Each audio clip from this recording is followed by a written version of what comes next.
Every mom needs to see the next couple minutes of this video. Heck, every parent, regardless if you're a mother or a father. We spilled juice on the carpet. I like it, Picasso. Seriously? Go tell Dad, and if you tell him that you told me first, Christmas is canceled.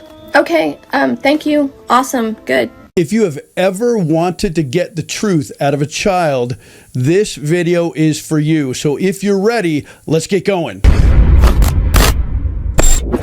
Now, this is a technique that I was taught through the FBI when I was working the bank robbery division for a large chain of financial institutions. I'm going to show you a trick from an interrogation technique. Now, don't be afraid. You're not going to interrogate your children like you probably think of when you look at movies, when you think of the dark room and the spotlight on the person's face and the questions, did you do it? We're simply going to use a brain trick through psychology that will help you get the truth. Now, what we're going to start with is called a bait question. And you have to be careful. If you have one child, this goes differently than if you have multiple. So if you have multiple children and you're trying to find out, say, who spilt the juice on the rug, of course they're going to deny it. And if you have multiple children, you will do the same thing that we do when we have multiple suspects. So the first thing that you do is to separate them. You want to make sure that you get a story that isn't being bounced off of or memorized by the other person in the room. What you'll do is you will invoke what's called the punishment question. This is used all the time for people who rob banks, who kidnap, and who do other things. So it will work here too. Just ask them this question. Look right in their eyes. What do you think should happen to the person that did this? Simple as that. If you're questioning the child that did not do it, more than likely they will say something like,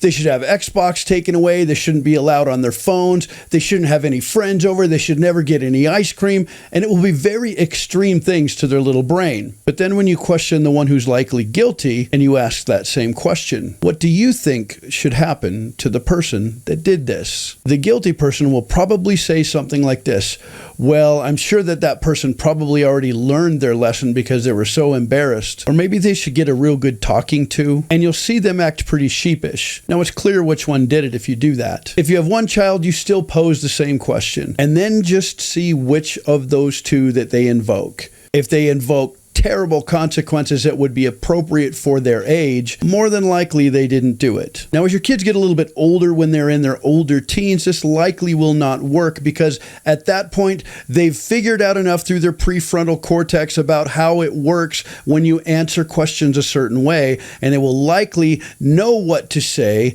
to assuage your anger. So you might have a 14 or 15-year-old that's a little bit smarter than you realize, and when you ask them this question, they may say something really severe just to get you to think that there's no way that they could have done it. And the same thing holds true for criminals. When we ask them things like, what do you think should happen to the person that did this? You just watch what they say. Because a criminal that is an adult will usually never invoke severe consequences. They will almost always invoke, they should get help. They probably need counseling. They really are probably in a bad place. They should certainly get some therapy, but jail time is probably way too much because it's probably not their fault. But your kids won't think like that. So think psychologically, where are your kids at in their development? And this will help you to decide which way to go with this type of questioning. If you're still here, do me a favor, click on one of these other videos. I will be back very soon in the next one. See you then!